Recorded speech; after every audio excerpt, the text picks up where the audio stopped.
खरंच का भाऊ, शाहू फुले आंबेडकर आणि पुरोगामी ही जी काही टर्म आहे, ही संज्ञा आहे, ती लावून जे काही राजकारण चाललंय ते राजकारण खरोखर महाराष्ट्राला कुठे घेऊन जाईल, पुढे प्रगती पथावर घेऊन जाईल?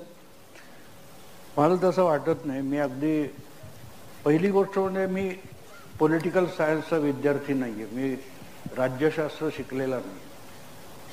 गेल्या जवळजवळ 52-53 वर्षामध्ये पत्रकार म्हणून आणि त्याच्या आधी जवळजवळ 8-10 वर्ष म्हणजे संयुक्त महाराष्ट्राची चळवळ झाली होती तेव्हापासून असं राजकारण उलगडत समोर गेलंय आणि ते समजून घेण्याच्या प्रयत्नात मी राजकीय विश्लेषक वगैरे झालो.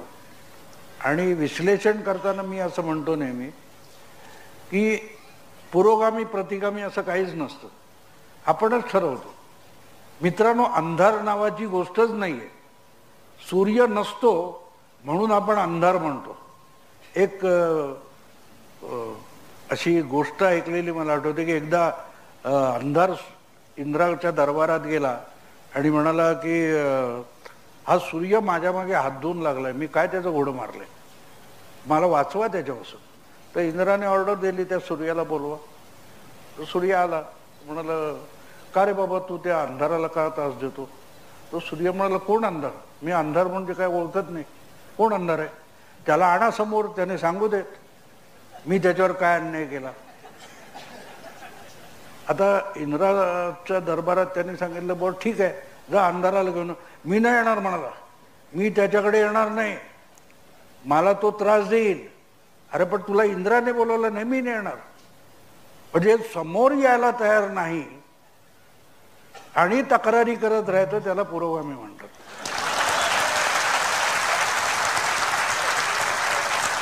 आता तुम्हाला वाटेल की मी गंमत टाळ्या वाजवण्यासाठी गोष्ट सांगितली नाही. मी त्या मणिपूर विषयी मोदी बोलत नाही म्हणून अविश्वास प्रस्ताव आणला आणि मोदी बोलायला उभे राहिले, हे फरारी. कळलं? अंधार आणि सूर्य किती सोपी गोष्ट आहे. निघून गेली ना माणसं. तेव्हा ह्या ज्या आपण म्हणतो ना की परिकथा असतात, भाकड कथा असतात, मी त्याच्यामध्ये एक आशय असतो. तो आशय समजून घेतला तर विषय समजतो. पण आपल्याकडे विषय समजलेले प्रचंड बुद्धिमंत तयार झालेत आणि त्यामुळे त्यांच्या विषयात आशय नसतो. अगदी तुमच्या, माफ करा थोडा अपशब्द वाटेल असा शब्द ठीक अगदी कोल्हापुरी स्टाईलने बोलतो की एनडीएच्या विरोधात उभे राहिले एका माणसाने, मला तो मुंबईतला पण कोल्हापूरचा आहे, म्हणजे काय केलं याने, दोनदा मध्ये एनडीए मध्ये आहे घातला म्हणाले. ही सामान्य माणसाची रिॲक्शन आहे. मित्र कोल्हापुरी आहे, आमच्या मुंबईचा माझा मित्र आहे, पण त्याची ही रिॲक्शन लक्षात घ्या. त्यातली काय म्हणतात तो देखील एका सामान्य माणसाने किती सोप्या गोष्टीत सांगून टाकलो. पुढे वरकरणी आपल्याला अपशब्द वाटतात, पण ते अपशब्द वाटले ते बाजूला ठेवा आणि आशय आहे का बघा. आणि मग जेव्हा मी पुरोगामी म्हणतो, मला मी नेहमी एक सांगतो की हे जे काय काल पण अनेकांना असं वाटलं की काल पवार आले, शरद आले म्हणून हा दुसऱ्या दिवशी हा पण आला, तर तसं नाही आहे मित्रांनो. जे जे फुले शाहू आंबेडकर हा शब्द वापरतात ना, त्यांना त्यातलं बहुतेक लोकांना काहीही माहिती नसतं, काहीही माहिती नसतं. यांनीच काल परवा व्हिडिओ केला आणि सरस्वती कुठे आहे, तिने आम्हाला शिकवलं नाही असं म्हणणारे छगन भुजबळ यांना सावित्रीबाई सरस्वतीकडून कशा शिकल्या हे तूच सांगितलं ना. हो. मग तिथे कळेल.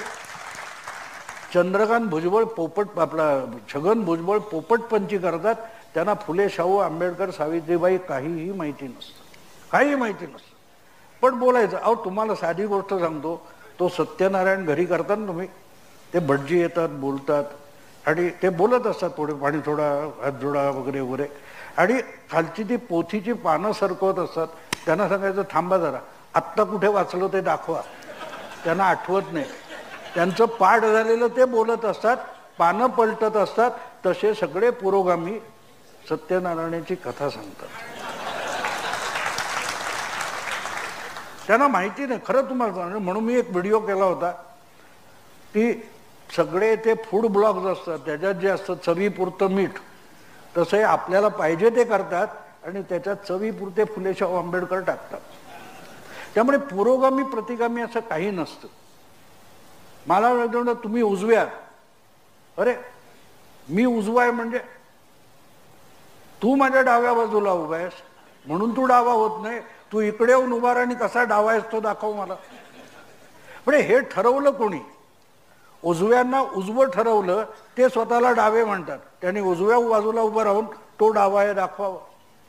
तर हा सगळा काय होतं, एक आभास निर्माण केला जातो.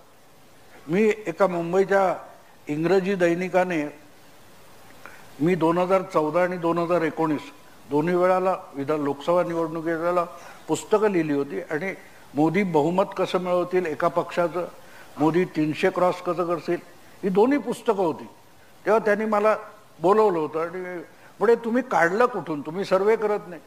म्हटलं तर्कशास्त्र, लॉजिक. तर त्यांनी मला बोलवून हे सगळं हे केलं होतं. तर मी त्यांना ठामपणे सांगितलं मी तुम्हाला समजवीन. आणि मित्रांनो, 1.25 तास त्या सगळ्या त्यांच्या संपादक मंडळाला उत्तरं दिली, त्यांचे प्रश्न ऐकले आणि त्यांना काही कळलं नाही. आणि हेच सुरुवातीला बोललो होतो, मी तुम्हाला समजवीन, ते माझं काम आहे, पण स्टॅम्प पेपरवर लिहून देतो, तुम्हाला काही कळणार. तर त्या संपादिका म्हणाल तुम्ही असं का म्हणता? म्हटलं याचं कारण तुम्हाला समजणं हे माझं काम नाही, समजवणं माझं काम आहे, समजून घेणं तुमचं काम आहे. तुम्ही समजून घेणार नसाल तर मी काहीही करू शकत नाही, काहीही करू शकत नाही. आणि मग ते त्याच्यात एक प्रश्न आला होता की then what about anti incumbency, असं त्यांनी मी विचारलं. म्हटलं हे शब्द मला आठवत नाही, कुठच्या तरी विद्यापीठातला एक प्राध्यापक एक शब्द काढतो, प्रो इन्कम्बन्सी, अँटी इन्कम्बन्सी, आणि तुमची पोपटपंची सुरू होते, तुम्हाला काही माहीत नसतं इन्कम्बन्सी म्हणजे काय. आणि मी त्यांना एका खेड्यातलं उदाहरण दिलं. तर ती आ वाचून ते संपादक मंडळी बघत राहिली, म्हणाले कमाल आहे, आम्ही असा विचार करू शकत नाही.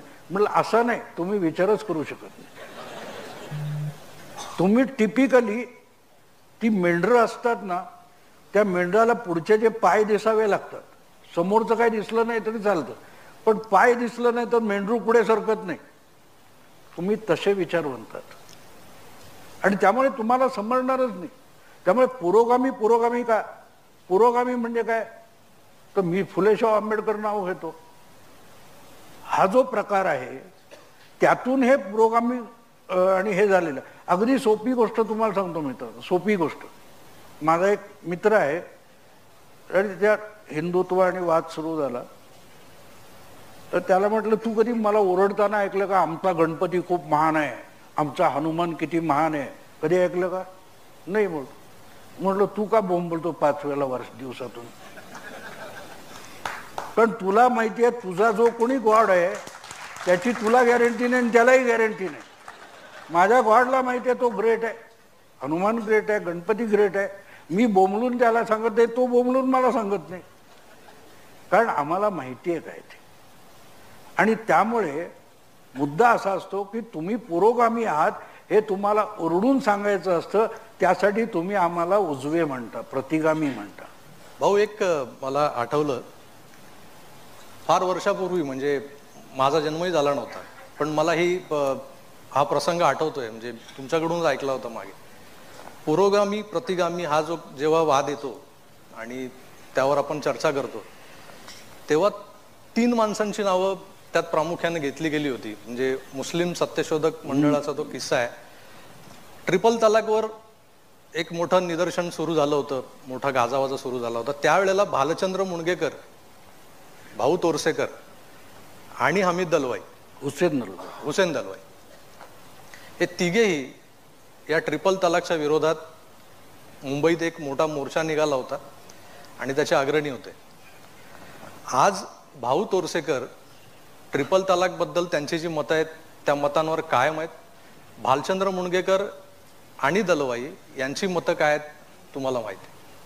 म्हणजे पुरोगामी कोण, प्रतिगामी कोण? मला वाटतं भाऊ तुम्हीच त्याला थोडंसं एलोब्रेट. नाही, 72 सालची गोष्ट आहे. डिसेंबरमध्ये मुंबईत महाराष्ट्र कॉलेजमध्ये मुस्लिम पर्सनल लॉ बोर्डाचा मोठं परिषद होती आणि त्याच्यावर हमीद दलवाईने मोर्चा काढला होता. आम्ही त्याच्यात होतो. ट्रिपल तलाकच्या विरुद्ध होता तो. तेव्हा हुसेन दलवाई, भालचंद्र मुणगेकर पण आज ते काँग्रेसमध्ये गेले आणि ते ट्रिपल तलाकला विरोध करत होते. मग तेव्हा ते पुरोगामी होते की आज पुरोगामी आहेत? तेव्हा ते प्रतिगामी होते. मी आहे त्याच भूमिकेवर आहे. भूमिका यांची बदलली आणि कुठे बदलली आहे लक्षात घ्या मित्रांनो.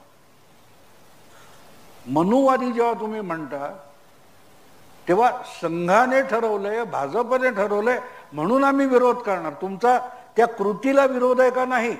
कोण करतो त्याला विरोध आहे.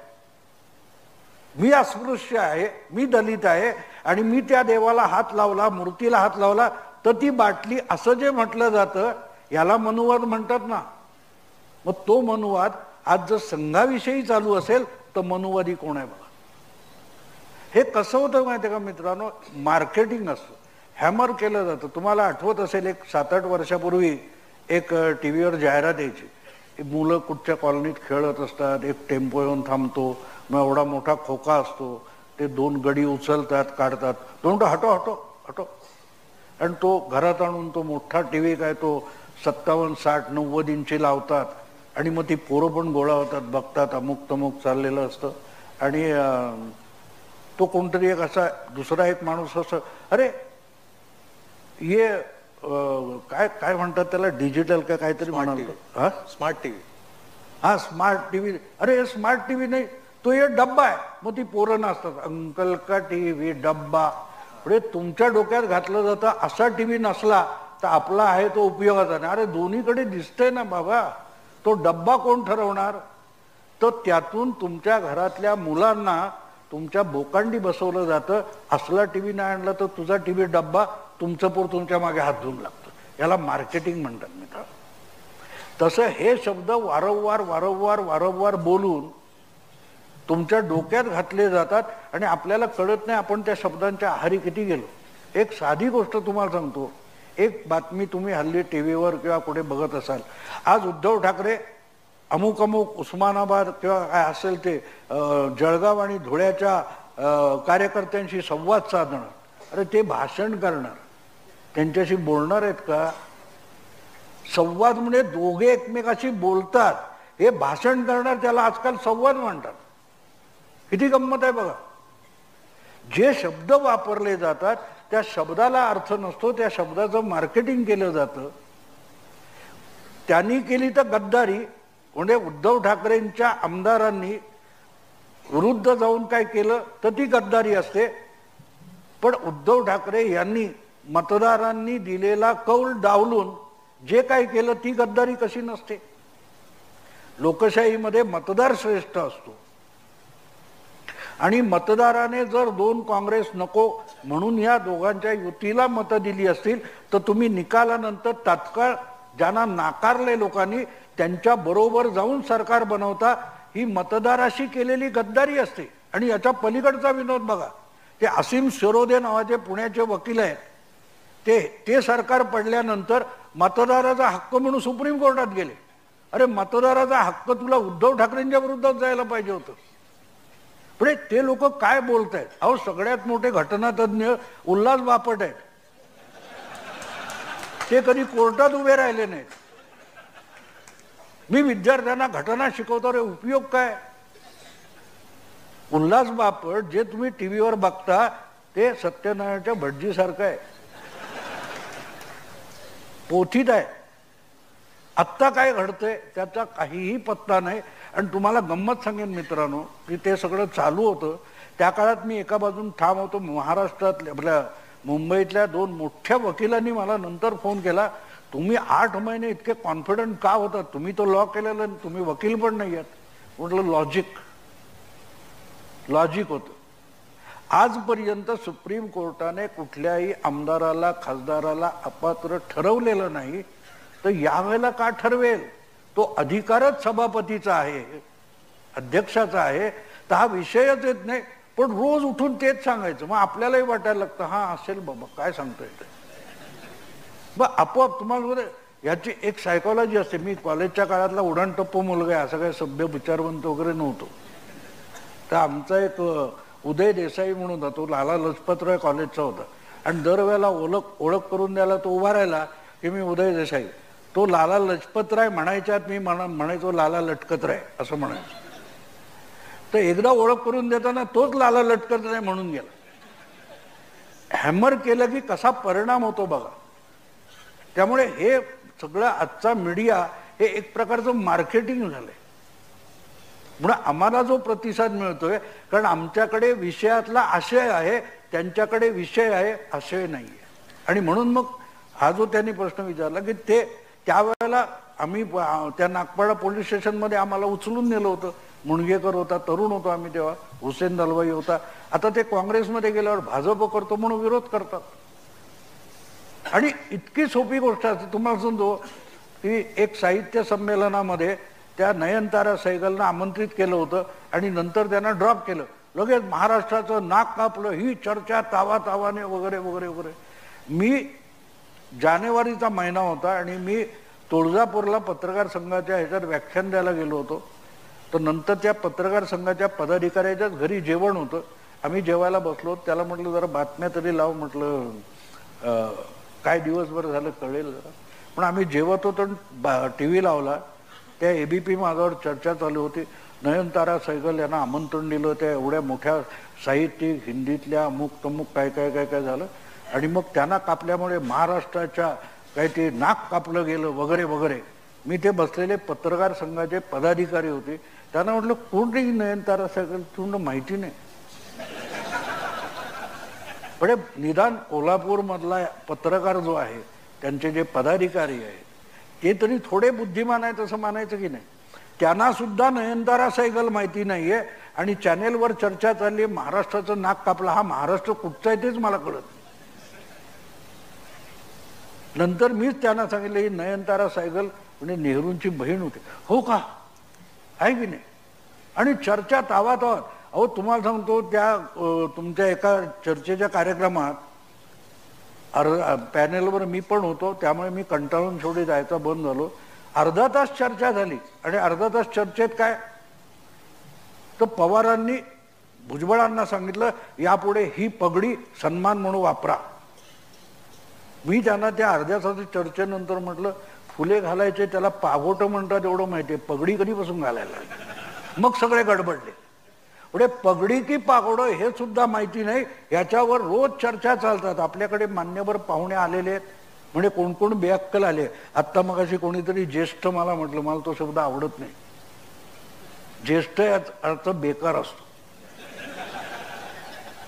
कळलं का. की तुम्हाला हसू नका मित्रांनो. 95 मध्ये महाराष्ट्रात सत्तांतर झालं, मनोहर जोशी मुख्यमंत्री झाले, तेव्हा शरद पवारांचं मुख्यमंत्रीपद संपलं. तिथून 2004 पर्यंत शरद पवार ज्येष्ठ नेते होते. म्हणजे काय होतं. आणि 2004 मध्ये ते कृषी मंत्री झाले. मग कोणी त्यांना ज्येष्ठ म्हणत नव्हतं. तेव्हा ज्येष्ठ हा शब्द फसवा असतो. आम्ही आणलेला माल फार मोठा आहे हे सांगायसाठी ज्येष्ठ मध लावतात असं. शरद पवारांचा विषय निघाला ना की काय होतं, तुम्ही एखाद्याच्या आयुष्याचा उद्धव केला तर तुमच्या आयुष्यात अजितदादा येऊन तुमच्या आयुष्याचा पार शरद करून टाकतो. म्हणून तुम्ही कुणासाठी दुसऱ्यासाठी खड्डे खणू नका, असा त्याचा मतितार्थ आहे. भाऊ, हे जे काय लॉजिकल थिंकिंग आहे ना तुमच्याकडे, म्हणजे तुम्ही सुरुवात केली मराठामधून अत्रेंच्या, नंतर मार्मिकचे कार्यकारी संपादक होता.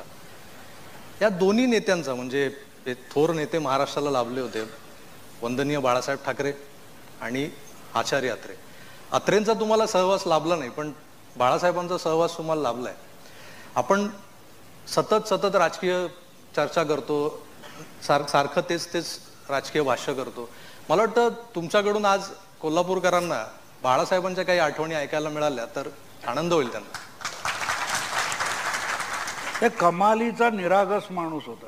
म्हणजे मला असं नेहमी वाटायचं हे एक निरागस मूल आहे, कुठलाही अहंकार नाही, एवढा मोठा माणूस होता. पुढे त्यांची जी पातळी आमच्या लेवलवर, मी सामान्य पत्रकार आहे वगैरे वगैरे, पण मधून मी मार्मिक सोडल्यानंतर पण ते 3-4 महिन्यांनी बोलवायचे आणि एक 1-1.5 तास गप्पा मारायचे. आणि त्याचं कारण असं होतं की हा माणूस रस्त्यावर फिरतो, ह्याला रस्त्यावर काय चालतं हे कळतं. आपल्याकडे अपेक्षेने येणारी माणसं आहेत ते आपल्याशी सगळं खरं बोलणार नाही, ते त्यांना माहिती होतं. आणि म्हणून ते लोकांशी संपर्क साधायचे, बोलवायचे. मी नाना मोने होते, त्याच्यानंतर प्रताप थोरात म्हणून यांना बोलवायचे आणि गप्पा मारायचे त्यांच्या. काय काय जुन्या जुन्या आठवणी सांगायचे, आम्हाला विचारायचे काय काय, आणि त्यांच्या चुका दाखवलेल्या त्यांना चालायच्या. लक्षात घ्या, असं अजिबात नव्हतं. म्हणजे अगदी माझ्या पत्नीने लिहिलेलं जिहादवरचं पुस्तक होतं, ते त्यांना अर्पण केलं होतं. आम्ही 2006 मध्ये गेलो, तेव्हा घरच्यांना माहिती नव्हतं की मी तिथे जातो. तेव्हा मी घरी अरे हा काय थापा मारतो असं वाटायचं घरच्यांना, कारण इतके ते मित्रासारखे वागू शकतात हे ऐकून माहीत नव्हतं ना. तर काय झालं, तर मी आमच्या कुटुंबातले सगळे होते, माझे साडू पण होते तिथे. तर मी असा, माझा आवाज असाच आहे. तर मी ज्या तावात बोलत होतो, तो माझा साडू असा असा हात करून मला इशारा करत होता, आवाज खाली ठेवून. असा बोलत नव्हता, हाताने करत होता. माझं लक्ष नव्हतं, बाळासाहेबांचं लक्ष होतं.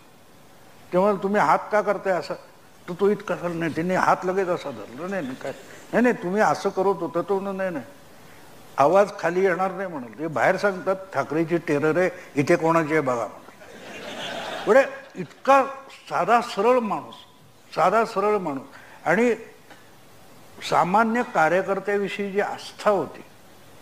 मी अनेकदा बघितले, नगरसेवक आमदार यांना ते झापायचे आणि सांगायचे हा शाखा प्रमुख आहे म्हणून तू आमदार आहेस, नगरसेवक आहे, हा नसेल तर तू नाहीस. हे ज्यांना आजच्या नेत्यांना कळलं नाही ते शिवसेना चालवूच शकत नाही. आणि शिवसेना काय होती हो, शिवसेना काय होते, शिवसेना हे संयुक्त महाराष्ट्र समितीने कात टाकून घेतलेलं रूप होतं. संयुक्त महाराष्ट्राचा लढा सगळ्या पक्षांनी लढवला, त्यामध्ये शिवसेना नव्हती ना. पण ज्यावेळेला पुढे सगळे पक्ष फुटले आणि तो मराठी तरुण हा नेता शोधत होता, त्याला मराठी अस्मिता जपायची होती, तो मुंबई परिसरातला सगळा तरुण, त्याला कोणी विचारायला तयार नव्हता ना. अशा वेळेला ती बाजू प्रबोधनकारणी बाळासाहेब यांनी मार्मिकमधून लावून धरली आणि हळूहळू एका व्यंगचित्रकाराला नेता बनवलं. त्याच्या आधी बाळासाहेब कुठल्याही पक्षात संघटनेत नव्हते. एका व्यंगचित्रकाराला सामान्य मराठी अस्मितावादी तरुणांनी नेता बनवलं, ती शिवसेना आहे. आणि आणखीन एक गोष्ट लक्षात घ्या, त्यावेळेला संयुक्त महाराष्ट्र समितीमधून जे जे पक्ष होते त्यांना असं वाटलं होतं की आपला पक्ष आहे म्हणून समिती आहे.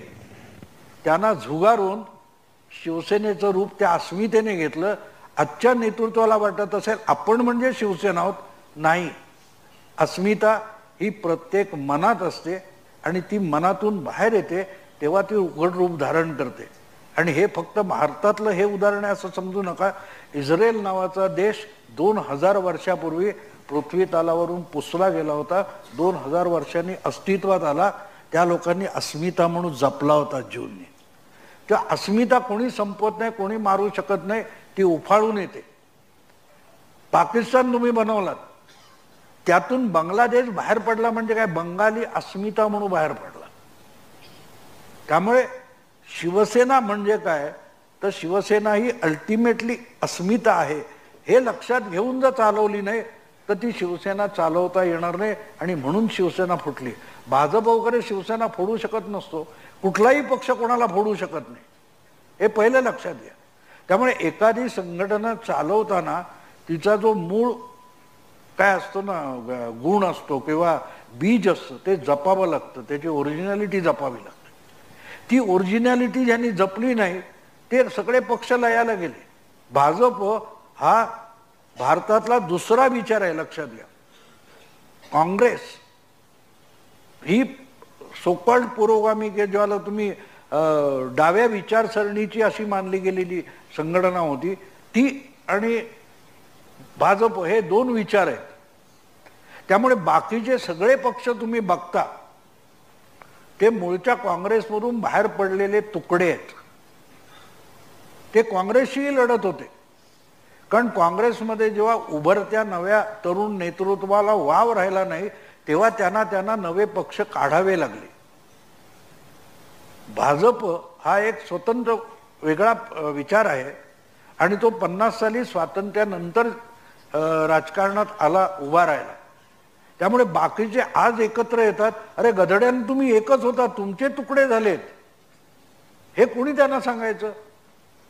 आणि त्यामुळे हा जो यांनी बाळासाहेबांना की शिवसेना जर समिती योग्य वागली असती तर शिवसेना आली नसती आणि बाळासाहेबांसारखा माणूस व्यंगचित्रकार राहिला असता.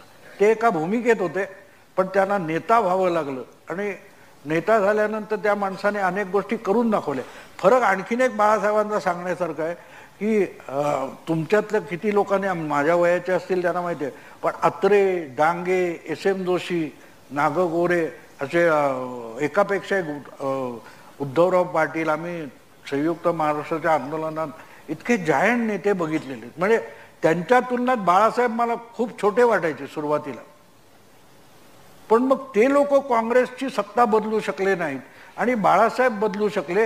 याचं एक महत्वाचं कारण असं होतं की ते सगळे समितीच्या काळातले लोक काँग्रेस नालायक आहे, काँग्रेस चोर आहे, काँग्रेसला पाडा असं म्हणायचे, पण पाडून करायचं काय याचं उत्तर नव्हतं. ते बाळासाहेबांनी दिलं, माझ्याकडे सत्ता द्या, मी चालवतो.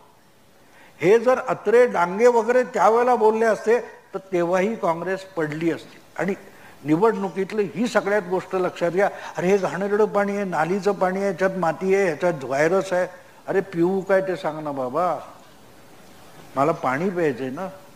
तेव्हा अल्टरनेटिव्ह द्यावा लागतो. तो अल्टरनेटिव्ह जेव्हा नसतो तेव्हा लोक बदलत नाहीत.